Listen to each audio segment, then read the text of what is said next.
Welcome back to Chapter 4, Section 5, Connections to Other Metabolic Pathways.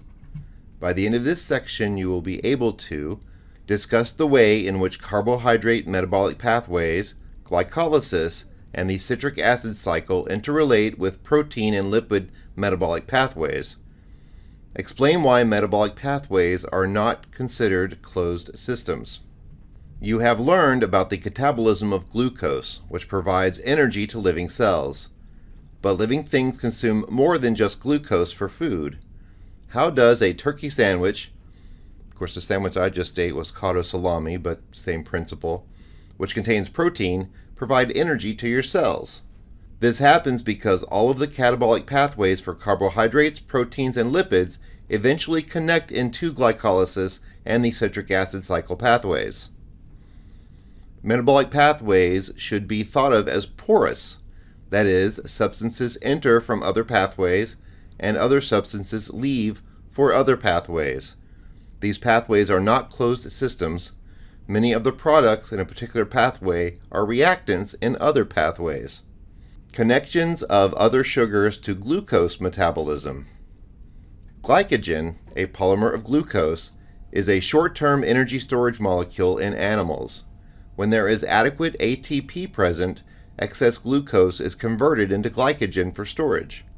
Glycogen is made and stored in the liver and muscles. Glycogen will be taken out of storage if blood sugar levels drop. The presence of glycogen in muscle cells as a source of glucose allows ATP to be produced for a longer time during exercise. Sucrose is a disaccharide made from glucose and fructose bonded together. Sucrose is broken down in the small intestines, and the glucose and fructose are absorbed separately. Fructose is one of the three dietary monosaccharides, along with glucose and galactose, which is a part of milk sugar, the disaccharide lactose, that are absorbed directly into the bloodstream during digestion. The catabolism of both fructose and galactose produce the same number of ATP molecules as glucose. Connections of proteins to glucose metabolism. Proteins are broken down by a variety of enzymes in cells. Most of the time, amino acids are recycled into new proteins. If there are excess amino acids, however, or if the body is in a state of famine, some amino acids will be shunted into pathways of glucose catabolism. Each amino acid must have its amino group removed prior to entry into these pathways. The amino group is converted into ammonia. In mammals, the liver synthesizes urea from two ammonia molecules and a carbon dioxide molecule. Thus, urea is the principal waste product in mammals from the nitrogen originating in amino acids, and it leaves the body in urine. Connections of lipids to glucose metabolism. The lipids that are connected to the glucose pathways are cholesterol and triglycerides. Cholesterol is a lipid that contributes to cell membrane flexibility and is a precursor of steroid hormones.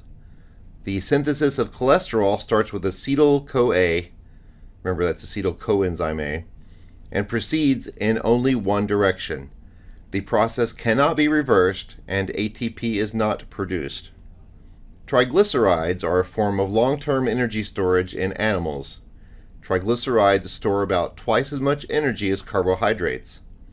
Triglycerides are made of glycerol and three fatty acids. Animals can make most of the fatty acids they need. Triglycerides can be both made and broken down through parts of the glucose catabolism pathways. Glycerol can be phosphorylated and proceeds through glycolysis. Fatty acids are broken into two carbon units that enter the citric acid cycle. Evolution in action. Pathways of photosynthesis and cellular metabolism. Photosynthesis and cellular metabolism consist of several very complex pathways. It is generally thought that the first cells arose in an aqueous environment, a soup of nutrients. If these cells reproduce successfully and their numbers climbed steadily, it follows that the cells would begin to deplete the nutrients from the medium in which they lived, as they shifted the nutrients into their own cells. This hypothetical situation would have resulted in natural selection favoring those organisms that could exist by using the nutrients that remained in their environment and by manipulating these nutrients into materials that they could use to survive. Additionally, selection would favor those organisms that could extract maximal value from the available nutrients. An early form of photosynthesis developed that harnessed the sun's energy using compounds other than water as a source of hydrogen atoms, but this pathway did not produce free oxygen. It is thought that glycolysis developed prior to this time and could take advantage of simple sugars being produced. But these reactions were not able to fully extract the energy stored in the carbohydrates. A later form of photosynthesis used water as a source of hydrogen ions and generated free oxygen. Over time, the atmosphere became oxygenated. Living things adapted to exploit this new atmosphere and allowed respiration as we know it to evolve. When the full process of photosynthesis as we know it developed and the atmosphere became oxygenated, cells were finally able to use the oxygen expelled by photosynthesis to extract more energy from the sugar molecules using the citric acid cycle. That was called the Great Oxygenation Event about 2.3 billion years ago.